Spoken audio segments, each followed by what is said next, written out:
আলাইকুম সম্মানিত ভিউয়ার্স, সবাইকে জানাই হিরন টেক চ্যানেলের পক্ষ থেকে আন্তরিক শুভেচ্ছা এবং ধন্যবাদ। আজকে আমরা এই ভিডিওতে জানব এবং শিখব কিভাবে ষষ্ঠ শ্রেণী থেকে একাদশ দ্বাদশ শ্রেণীর ছাত্রছাত্রীদের শিক্ষার্থীর তথ্যছক শিক্ষার্থীদের ইউনিক আইডি ফর্ম পূরণ করা হচ্ছে।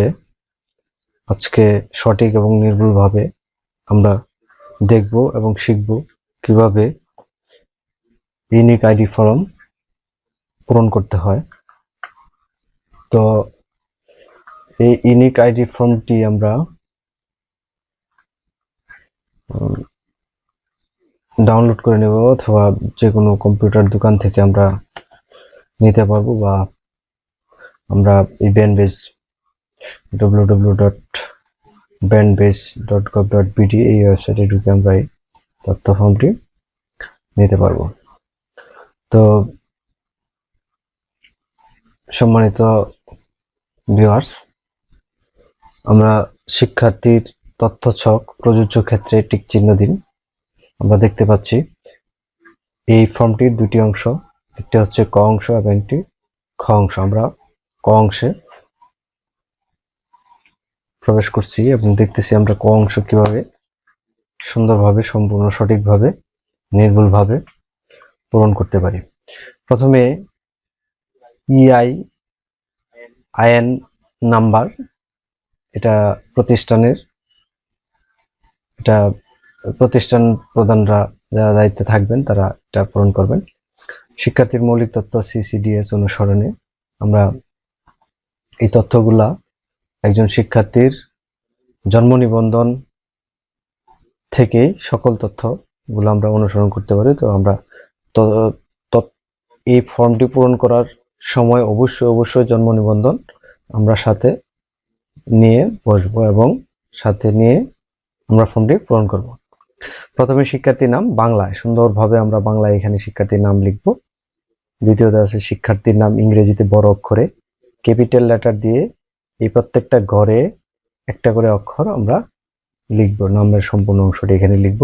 জন্ম নিবন্ধন নম্বর লিখব আমরা এখানে, জন্ম তারিখ লিখব, প্রথমে দিন লিখব, মাস লিখব এবং সাল লিখব। তো দিনের ঘরে যদি 1 থেকে 9 সংখ্যার হয় তাহলে পূর্বে 0 দিব।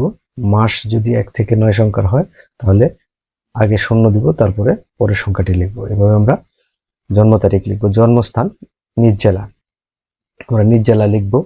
জেন্ডার লিখব, পুরুষ হলে টিক চিহ্ন দিব, মহিলা হলে টিক চিহ্ন দিব, অন্যান্য জেন্ডারে হলে আমরা এখানে টিক চিহ্ন দিব। জাতীয়তা আমাদের বাংলাদেশে, আমরা বাংলাদেশে টিক চিহ্ন দিব, অন্যান্য হলে আমরা এই করে টিক চিহ্ন দেব। ধর্ম ইসলাম ধর্ম, হিন্দু ধর্ম, বৌদ্ধ ধর্ম, যে যার ধর্ম অনুযায়ী আমরা এখানে টিক চিহ্ন ব্যবহার করব। অধ্যয়নরত শ্রেণী, আমি যেই শ্রেণীতে অধ্যয়ন করতেছি বর্তমানে সেই শ্রেণীতে এখানে টিক চিহ্ন দেব। শ্রেণীর রোল নাম্বারটা আমরা এখানে লিখব। তো সম্মানিত ভিউয়ার্স, আমরা শুরুতেই বলেছি যে আমরা যে জন্ম নিবন্ধন এবং স্কুলের বিভিন্ন তথ্যের মাধ্যমে আমরা এই ফর্মটি পূরণ করতে পারবো। এখানে বৈবাহিক অবস্থা আছে, বৈবাহিক অবস্থা আমরা টিক চিহ্ন দিব। বিবাহিত হলে বিবাহিত, অবিবাহিত হলে অবিবাহিত। এই ঘরগুলো আমরা ভালোভাবে পড়ব এবং যদি এই ঘরের কোনো কোঠায় আমি পড়ি এবং আমি যদি এই ঘরের কোনো একটা অংশ আমার সাথে মিলে তাহলে আমরা টিক চিহ্ন দিব। প্রতিবন্ধিতা, যদি আমার এই ঘরে বাক প্রতিবন্ধী, দৃষ্টি প্রতিবন্ধী, শ্রবণ প্রতিবন্ধী যদি থাকি তাহলে আমরা এখানে টিক চিহ্ন দেব। সম্মানিত ভিউয়ার্স, এইখানে আছে রক্তের গ্রুপ। আমরা আমাদের রক্তের গ্রুপ আমাদের স্থানীয় উপজেলা স্বাস্থ্য কমপ্লেক্স অথবা যে কোনো ডায়াগনস্টিক সেন্টারে আমরা রক্তের গ্রুপ পরীক্ষা করে এখানে আমরা রক্ত জেনে তারপরে এখানে আমরা টিক চিহ্ন দিব। ক্ষুদ্র নিগোষ্ঠী কিনা, যদি আমরা ক্ষুদ্র নিগোষ্ঠী হয়ে থাকি তাহলে হা দিব, আর যদি না হয়ে থাকি তাহলে না দিব।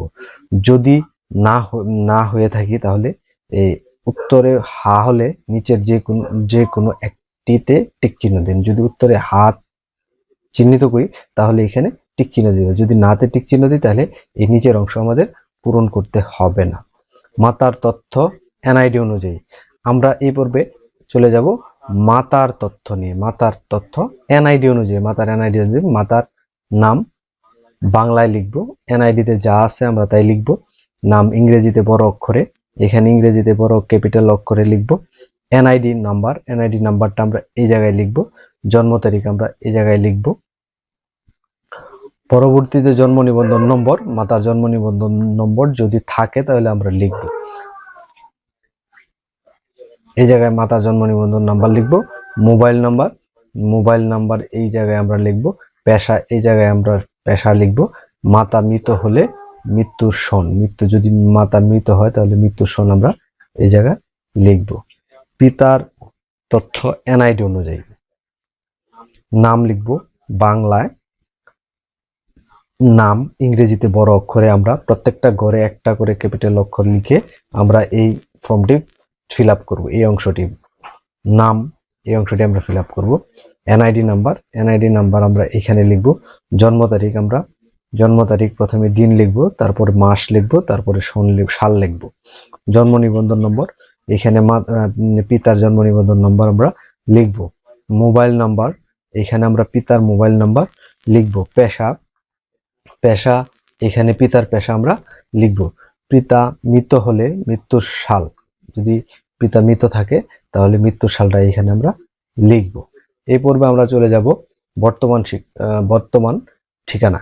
বর্তমান ঠিকানা ক অংশে আছে বিভাগ, জেলা, উপজেলা বা থানা, সিটি কর্পোরেশন, পৌরসভা, ইউনিয়ন, ওয়ার্ড নং, মৌজা, গ্রাম, মহল্লা, রাস্তা, নাম ও নম্বর, বাসার হোল্ডিং নম্বর, ডাকঘর, পোস্টকোড। এই বর্তমান ঠিকানার যে তথ্যগুলো আছে এই সকল তথ্যগুলা আমরা এনআইডি কার্ডের পাবো। হ্যাঁ, এনআইডি কার্ডের পিছনের অংশে আমরা এই তথ্যগুলা পাবো।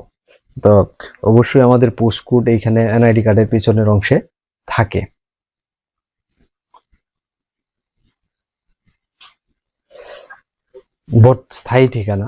স্থায়ী ঠিকানা পিতা মাতা এর স্থায়ী ঠিকানা এনআইডি অনুযায়ী পূরণ করতে হবে এবং বর্তমান ও স্থায়ী ঠিকানা এক হলে পূরণযোগ্য নয়। এখানে বলছে পিতা মাতার স্থায়ী ঠিকানা এনআইডি অনুযায়ী পূরণ করতে হবে। এনআইডি কার্ড অনুযায়ী পিতা মাতার স্থায়ী ঠিকানা পূরণ করতে হবে। যদি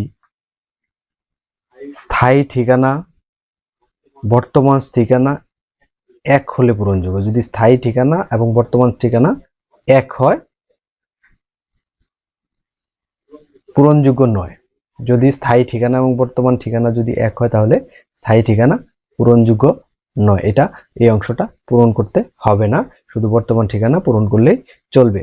অভিভাবক পিতা মাতা উভয় মৃত হলে, যদি কারো অভিভাবক হিসাবে অন্য কোনো ব্যক্তি, ভাই বোন, চাচা চাচি, পিতা মাতা মৃত বা মারা যাওয়ার অবর্তমানে যদি কেউ অভিভাবক হয় তাহলে তার নাম এখানে অভিভাবকের নাম লিখতে হবে, অভিভাবকের নাম্বার লিখতে হবে, অভিভাবকের পেশা লিখতে হবে, অভিভাবকের সাথে সম্পর্ক লিখতে হবে, সম্পর্কের উপরে টিক চিহ্ন দিতে হবে, যেমন দাদা দাদি, ভাই বোন, চাচা, নানা নানি, মামা ফুফু, খালা, চাচাতো ভাই, মামাতো ভাই, চাচাতো বোন, মামাতো বোন, আইনগত যে কোনো একটা যদি হয় এখানে টিক চিহ্ন দিতে হবে। অভিভাবকের মোবাইল নাম্বার, এখানে অভিভাবক পিতার অবর্তমানে বা মাতার অবর্তমানে অভিভাবকের মোবাইল নাম্বার এখানে লিখতে হবে। পিতা মাতা অভিভাবক এবং এর প্রত্যয়ন যে কোনো একটি টিক চিহ্ন দিই। এ তথ্যচকের উল্লেখিত তথ্য আমার জ্ঞান ও বিশ্বাস মতে সত্য। পিতা মাতা অভিভাবকের নাম, পিতা মাতা অভিভাবক। এখানে পিতা যদি পিতা থাকে পিতা, মাতা অভিভাবকের নামটা এখানে উল্লেখ করতে হবে, তার স্বাক্ষর হবে এবং তারিখটা হবে। শিক্ষার্থীর আইডি অফিস কর্তৃক পূরণীয়। শিক্ষার্থীর আইডিটা অফিস কর্তৃক বলতে স্কুল কর্তৃক পূরণ করা হবে। শিক্ষার্থীর ইউআইডি এটা অফিস কর্তৃক পূরণ করা হবে। কনফার্মেশন নম্বর এটা অফিস কর্তৃক পূরণ করা হবে। এই ক্ষেত্রে আপনাদের এইখানে কোনো কাজ নেই। শিক্ষার্থীর তথ্যছক। শিক্ষার্থীর নাম আমরা খ অংশে চলে এসেছি। শিক্ষার্থীর নাম, ইন নাম্বার, শিক্ষার্থীর আইডি অফিস কর্তৃক পূরণীয়, এটা অফিস কর্তৃক পূরণ করা হবে, স্কুল কর্তৃক পূরণ করা হবে, এই অংশে আপনাদের কোনো কাজ নেই। খ অংশ শিক্ষার্থীর অধ্যয়ন সম্পর্কিত তথ্য। শিক্ষা প্রতিষ্ঠানের নাম, এখানে যে প্রতিষ্ঠানে অধ্যয়ন করতেছে শিক্ষার্থী তার প্রতিষ্ঠানের নাম লিখতে হবে। শিক্ষা প্রতিষ্ঠান ঠিকানা, শিক্ষা প্রতিষ্ঠানের ঠিকানা লিখবে এখানে বিভাগ, জেলা, উপজেলা, সিটি কর্পোরেশন, পৌরসভা। বর্তমানে অধ্যয়নরত সম্পর্কিত তথ্য, বর্তমানে অধ্যয়নরত সম্পর্কিত তথ্য এখানে লেখা হবে। শ্রেণী, কোন শ্রেণীতে অধ্যয়ন করতেছে, আপনি কোন শ্রেণীতে অধ্যয়ন করছেন সেটা এখানে লিখবেন। সেকশন, প্রযোজ্য ক্ষেত্রে যদি সেকশন প্রযোজ্য হয় তাহলে লিখবেন, না হয় লেখার দরকার নেই। রোল নাম্বার, এখানে রোল নাম্বার লিখবেন। শিফট যদি থাকে তাহলে লিখবেন, যদি না থাকে লেখার দরকার নেই। গ্রুপ, যদি গ্রুপ মানবিক, বিজ্ঞান, ব্যবসা, শিক্ষা, কারিগরি, সাধারণ, হিলফুল ফুজুল, কোরআন, যেটা থাকে এটা এখানে টিক চিহ্ন দিবেন। বর্তমান প্রতিষ্ঠানে প্রথম ভর্তি শ্রেণী, যে প্রতিষ্ঠানের নাম আপনি যেখানে উল্লেখ করবেন, এইখানে যে প্রতিষ্ঠানের নাম উল্লেখ করবেন, এই প্রতিষ্ঠানে ভর্তি শ্রেণী, কোন শ্রেণীতে এখানে ভর্তি হয়েছেন, ষষ্ঠ শ্রেণী, সপ্তম শ্রেণী, অষ্টম শ্রেণী, বা যে শ্রেণীতে ভর্তি হন সেটার এখানে নাম লিখবেন। ভর্তির তারিখ এখানে লিখবেন। রেজিস্ট্রেশন নম্বর লিখবেন এখানে। অষ্টম থেকে দ্বাদশ শ্রেণীর জন্য প্রযোজ্য এখানে, এবং এইখানে ভার্সন লিখবেন, বাংলা, ইংরেজি, অন্যান্য। উপবৃত্তিপ্রাপ্ত হলে হা, না হলে না। মেধা বৃত্তিপ্রাপ্ত হলে হা অথবা না। অন্যান্য বৃত্তিপ্রাপ্ত হলে হা অথবা না হলে না। ট্রান্সফার ইন হলে আপনি এখানে হা অথবা না লিখবেন। যদি আপনি অন্য কোথাও থেকে ট্রান্সফার হয়ে এখানে আসেন তাহলে হা লিখবেন, আর যদি না আসেন তাহলে না লিখবেন। রিপিটার, আপনি যদি রিপিটার হন তাহলে হা লিখবেন, অন্যথায় না লিখবেন। পূর্ববর্তী শ্রেণী পরীক্ষার ফলাফল, পূর্ববর্তী আপনি বর্তমানে যে শ্রেণীতে অধ্যয়ন করতেছেন এই শ্রেণীর আগের বছর বা পূর্ববর্তী বছর আপনি কোন শ্রেণীতে অধ্যয়ন করতেন সেই শ্রেণীর পরীক্ষার ফলাফল এখানে আপনাকে প্রদান করতে হবে। পিআইসি সমমান ষষ্ঠ শ্রেণী, সপ্তম শ্রেণী, জেএসসি, নবম, এসএসসি, একাদশ, এখানে রোল নাম্বার লিখবেন। এইখানে যদি যে শ্রেণীতে আপনি অধ্যয়ন করেন এই শ্রেণীর নাম এখানে লিখবেন, শ্রেণীতে টিক চিহ্ন দিবেন। এই ঘরের সুজার, আপনি মনে করেন আপনার জেএসসিতে সমমান ছিলেন তখন রোল নাম্বারের ঘরে এখানে রোল নাম্বার লিখবেন। শিক্ষা প্রতিষ্ঠানের নাম লিখবেন এই জেএসসি সুজা, এবং ইন নাম্বার এখানে দিবেন স্কুলের, এবং বোর্ড এখানে লিখবেন। জিপিএ প্রাপ্ত এখানে লিখবেন, পরীক্ষার বছর এখানে লিখবেন। বিষয় ভিত্তিক ফলাফল, বার্ষিক পাবলিক পরীক্ষায় অধ্যয়নরত শ্রেণীর পূর্ববর্তী শ্রেণী পরীক্ষার ফলাফল। বিষয়ভিত্তিক ফলাফল, বার্ষিক পাবলিক পরীক্ষা অধ্যয়নরত শ্রেণীর পূর্ববর্তী শ্রেণীর পরীক্ষার ফলাফল। এইখানে আপনার পূর্ববর্তী শ্রেণীর পরীক্ষার ফলাফলটা এখানে আপনাকে লিখতে হবে। যে শ্রেণীতে অধ্যয়ন করেছেন পূর্ববর্তী বছরে সেই শ্রেণীতে আবশ্যিক বিষয়সমূহ এখানে লিখবেন। নৈর্ব্যক্তিক বিষয়সমূহ, নৈর্ব্যক্তিক ঐচ্ছিক বিষয়সমূহ এখানে লিখবেন। প্রাপ্ত নম্বরগুলো এখানে লিখবেন এবং গ্রেড পয়েন্টগুলো এখানে লিখবেন। আবশ্যিক বিষয় 1 নাম্বার বাংলা, ইংরেজি, অঙ্ক, এভাবে এখানে স্টেপ বাই স্টেপ লিখবেন এবং প্রাপ্ত নম্বরগুলো এখানে লিখবেন, এবং গ্রেড পয়েন্ট থাকলে গ্রেড পয়েন্ট এখানে লিখবেন। উপস্থিতির তথ্য 2020 সাল শ্রেণী শিক্ষক কর্তৃক পূরণ, এটা শ্রেণী শিক্ষক আপনাকে পূরণ করে দিবে।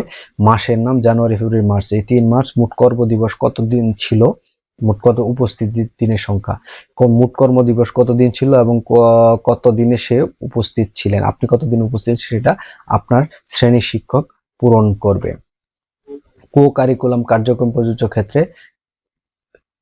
ক্ষেত্র সময়ে টিক চিহ্ন দিন।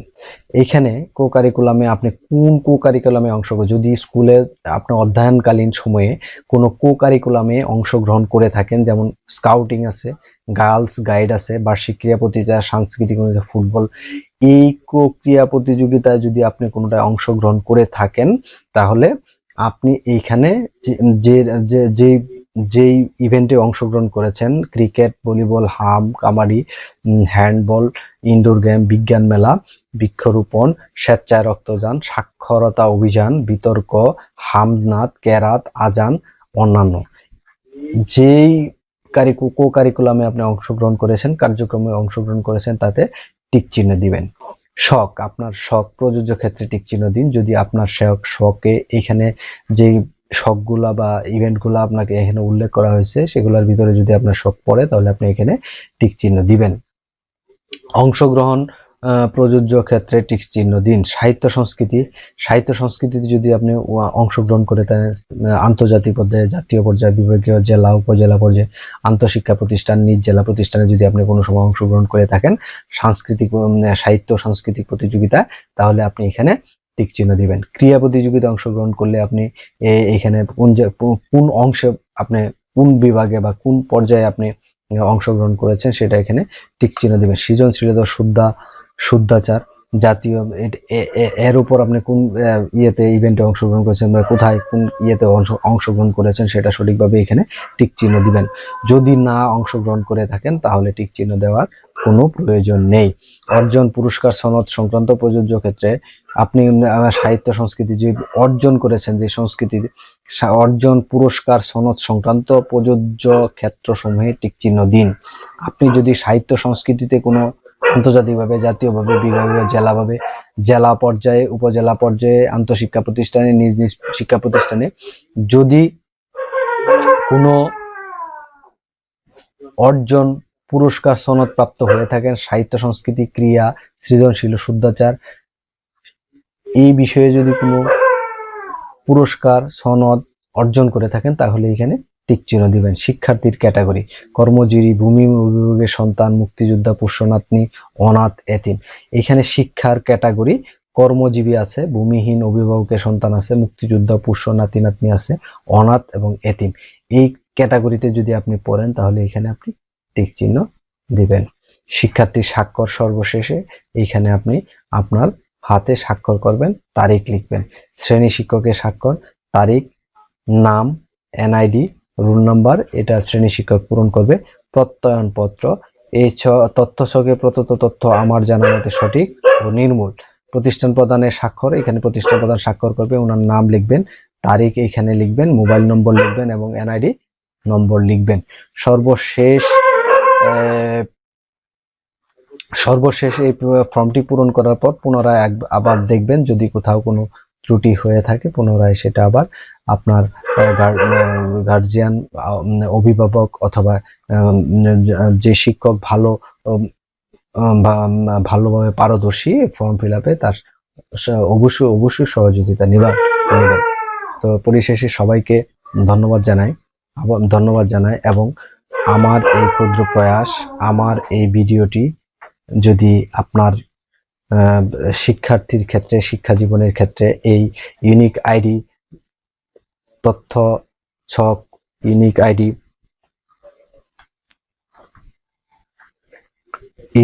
ফর্ম ফিল আপ পূরণে যদি বিন্দু পরিমাণ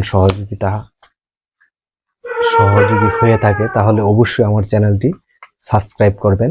আমি আশা করছি আপনি যদি আমার এই ভিডিওটি সম্পূর্ণ দেখেন তাহলে অবশ্যই আপনি এই ইউনিক আইডি ফর্মটি সম্পূর্ণভাবে ফিল আপ করতে পারবেন। আর যদি কোনো এই ফর্মটি ফিল আপ করতে গিয়ে যদি কোনো প্রকার অসুবিধায় পড়েন বা কোনো ভ্রান্তিতে পড়েন তাহলে অবশ্যই আমার কমেন্টস বক্সে কমেন্টস করবেন। আমি আপনাদের উত্তর অবশ্যই সমাধান দিতে চেষ্টা করব।